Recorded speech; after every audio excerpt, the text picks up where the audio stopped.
Good morning to you. I'm Danilo Evangelista, and welcome to our tropical weather outlook for June 22nd, Saturday, 2024. Let's get started today with the National Hurricane Center homepage. We have, first off, very controversial and definitely caused up a huge storm on social media, at least in the hurricane tracking community yesterday. Invest 92L. Today it is over Georgia, and there are a few showers and thunderstorms associated with it. And it's actually a little bit funny that we have showers and thunderstorms associated with it. But the bottom line, it is inland over Georgia this morning, and it does not look like it is going to develop any longer because it is inland and it's not, and obviously storms cannot develop over land usually. So it doesn't look like 92L is much of a concern for development anymore. And then we have our next chance in the Bay of Campeche.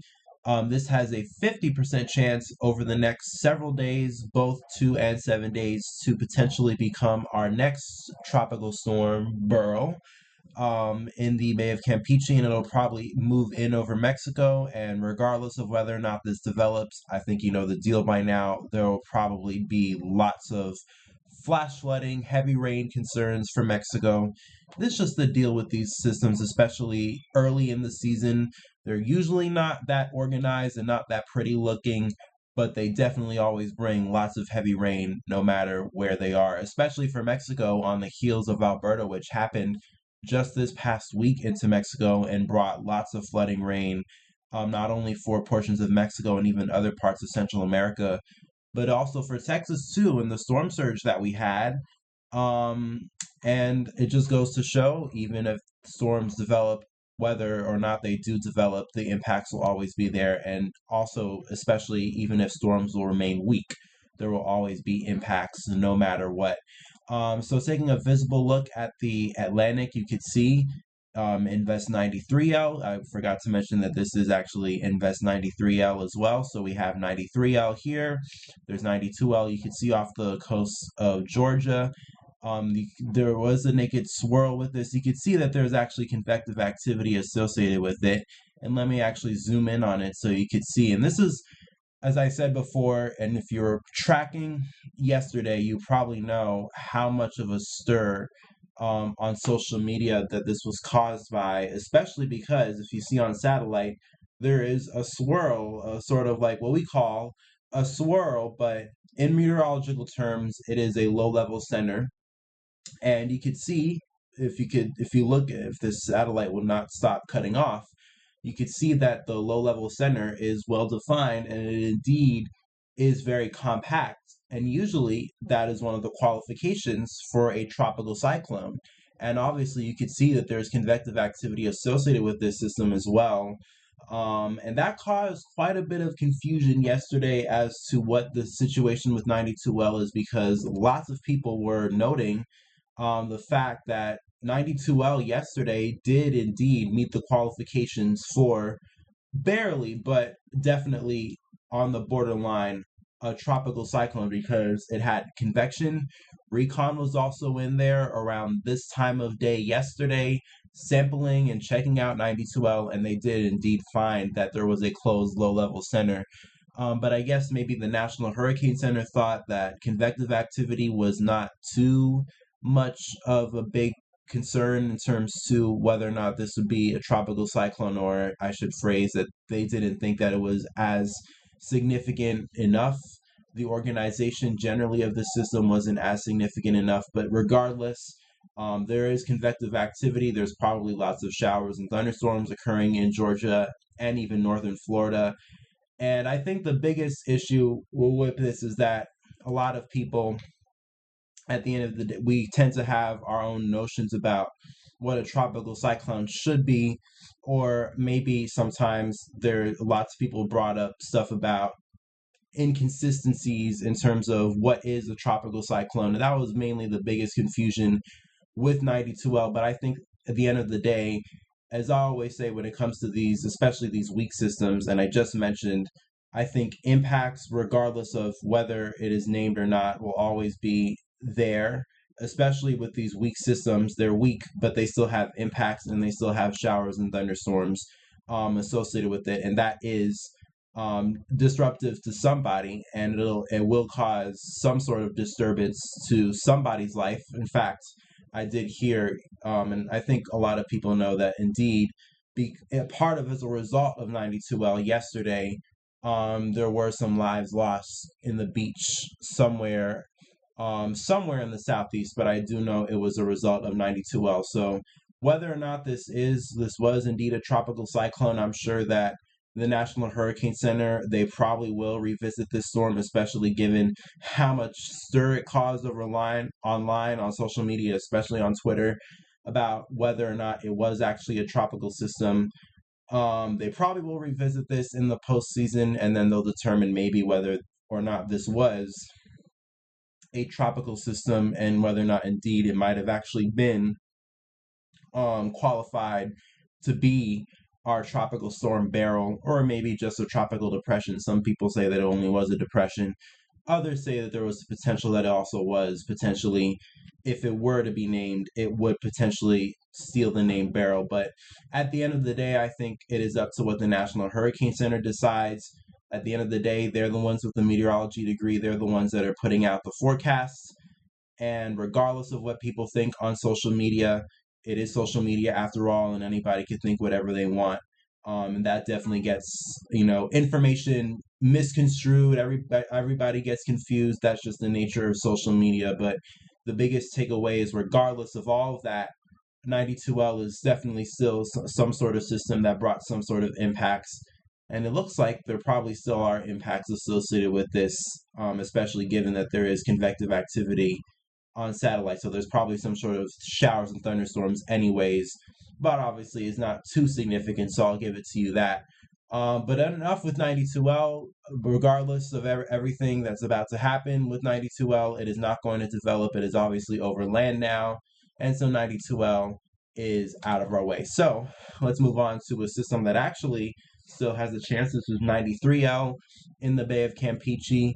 You can see this one actually has showers and thunderstorms associated with it, although very much on the northern side of the system, not really, kind of like Alberto at first. It was very broad and disorganized. This is, once again, partially a part of the same sort of setup that formed Alberto, is also aiding the potential development in this system too in 93L, and that is the Central American Gyre. Really been talking about it a lot over the last several days, but that's really what has been the main focus in terms of our chances, in terms of looking at things that would potentially develop into tropical systems, really has been coming from the Central American gyre setups over the last week or so. It's just generally the nature of what happens this time of year, and you could see as part of the Central American gyre, the system is very broad, but there is a little bit of turning. If you look at the visible satellite, you could see there's definitely some sort of low level circulation, and there is some convection blowing up much closer to where the low level center is, which I think is probably somewhere right here. And then we have all this convection, which some people are noting are indeed actually bands associated with this storm. So it's trying, and we could see that on the 850 millibar vorticity map. Really quickly, you could see 92L. And you can definitely see how this caused a lot of stir. You can see the very circular, concentrated area of vorticity associated with 92L, obviously, because it has a defined low-level center. So that is one thing that contributed to the confusion of 92L. But on the other hand, you can see 93L in the Bay of Campeche, lots of vorticity associated with it. There's definitely some sort of circulation in here, but like Alberto, it's just a matter of the fact of whether or not this is too broad to potentially be a tropical cyclone, especially that looking at the model guidance, this is initialized as of this morning. This is the track model guidance. This is all the models, kind of all their plots of 93L. It's a really neat map that I like to look at, and we'll look at further with other systems too throughout the season. You could see a lot of these ensemble plots, well, not ensemble plots, but these model plots taken into Mexico. And you notice these numbers here too, which denote the time frame that that plot is likely to occur at. Lots of these plots are at or inland on the coast. of Mexico by hour 24, or around 24 hours out, give or take. Some have a little bit more time, some have a little less. But generally, this has only about a day or so to really get going and potentially become a tropical system. So this will probably be another very marginal tropical cyclone development case, if anything, just like 92L. But regardless, so I do want to mention it's going to bring impacts either way to Mexico. And it'll bring heavy rains and flash floodings, whether or not this will become a named system. But in terms of actual development, we still have yet to see whether or not this will develop. And let's just take a look at the GFS to see what it shows, an actual model instead of all the plots, because that only plots the track. If we look at the GFS, we could actually see what it shows in terms of its vorticity and its structure, which is what we have right now. 850 millibar vorticity on the GFS. Let's take it out, and you can see hour 24, hour 30. So this is roughly around this time tomorrow morning.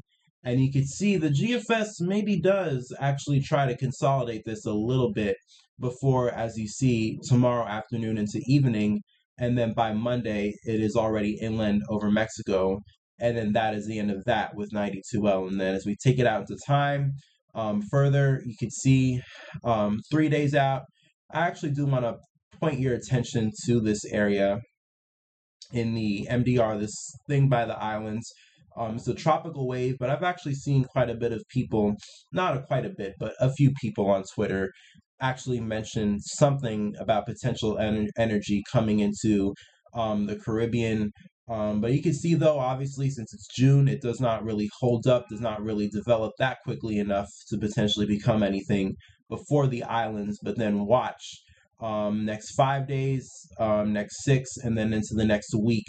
You notice, if you were able to trace it, that energy once again ends up in the northwestern Caribbean. And so far, it really just seems like the hot spot so far that things have really been trying once they get to the Caribbean and especially the Southern Gulf, that they eventually try and become, or at least try to develop. We had one that was able to develop, and that was Alberto. And then we have this system, which may be able to, but obviously will have a time constraint. But then we have this system a week out. You could actually see that the GFS does have a little bit of energy associated with it. And you could kind of see that Central American sort of gyre setup. Not sure if it is actually a gyre this time, but you could generally see, once again, vorticity and some sort of energy over Central America. And then maybe if we zoom it out in time, this is the really long range now. You typically don't look past this time, but just for the sake of seeing what happens on the GFS, indeed, you could actually see there is some sort of thing that kind of gets going on the modeling, but this is more or less something we would look at in terms of long range signals. I did look at the European yesterday, the European ensemble plots yesterday, and they did indeed show something getting going. So we'll have to see. This is around early July, so we're going to be flipping the calendar now to July. And there are also other things that people are noting about in the MDR as well, besides this system too.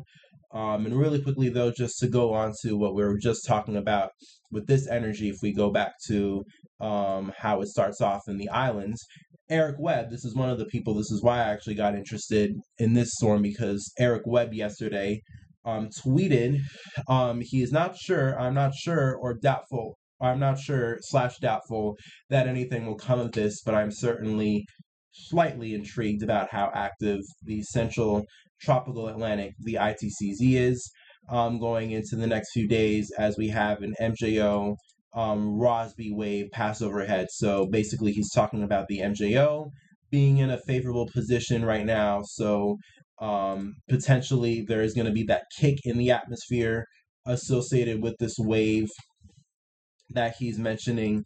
And I'm actually not sure if this is the exact wave that we saw in the GFS, but in general, they and Eric Webb, like other people, are taking note of potentially the MDR becoming interesting as we head over the next several days into the latter part of June. And he does mention, of course, MJO as well being part of a factor. And actually, I do want to bring up the MJO really quickly, and you could see in terms of the velocity potential graphic over the next several days, at least in this sort of time frame, so we get to the end of June. Notice in the Atlantic side of things, we see a bunch of greens. So that goes back to what Eric Webb was saying about rising motion or MJO in the atmosphere. There's definitely going to be some sort of kick.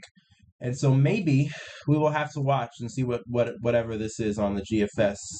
Maybe it is indeed actually something we might need to watch. And if it does not develop, of course, near the islands, which doesn't really seem like it does, at least could this be energy that we watch that once again might be something we watch for the Caribbean.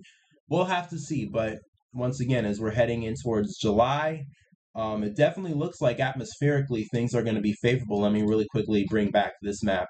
You could see after we have all these greens in the Atlantic kind of move by associated with the MJO. The MJO is a propagating wave along the equatorial region of the entire world. It propagates through the world every 30 to 60 days. It's an oscillation, so it changes, it moves. Just like the atmosphere, the atmosphere moves a lot. It's very fluid. So is the MJO, and then it moves from the Atlantic into the Indian Ocean, which is very commonly a favorable spot for a rising air setup for Atlantic activity, especially for the MDR. You can see that occur especially as we get into July, and really quickly, this time frame from this point onward is when we really look at July. And you notice rising motion does set up over portions of the Indian Ocean and Africa. And obviously, given, as we talked about for many weeks now, the MDR is very warm. And we're also starting to see signals potentially in the models. So maybe we might see something as we head into July. Wouldn't surprise me at all in the least if we have something that tries to get going, though, in the MDR within these last few days of June, and especially as we head into the first week or so of July, things definitely getting interesting. So the future after 92 or after 92 and 93L definitely looks interesting, and I'm sure if 93L doesn't develop, which it may or may not, still yet to be decided whether or not it will develop. I'm very sure that we will see our Beryl, that is the next name on the hurricane list this year. I'm pretty sure we will see our tropical storm Beryl or hurricane Beryl. Well, we don't know yet, but Beryl in general, I'm sure we will probably see her within not long-term order. Let's just put it that way. Anyways, enough of that. With that being said, I'm gonna close it off for today's video. Hope you enjoyed. If you did, I always encourage you to like, comment, subscribe, share with family and friends what you thought of today's video, and put your thoughts in the comments if you want to as well. If you have any questions as well, I will try to answer as soon as possible. Have a great day, a blessed day, stay safe, peace, love, and kindness to you all, and we will talk again tomorrow.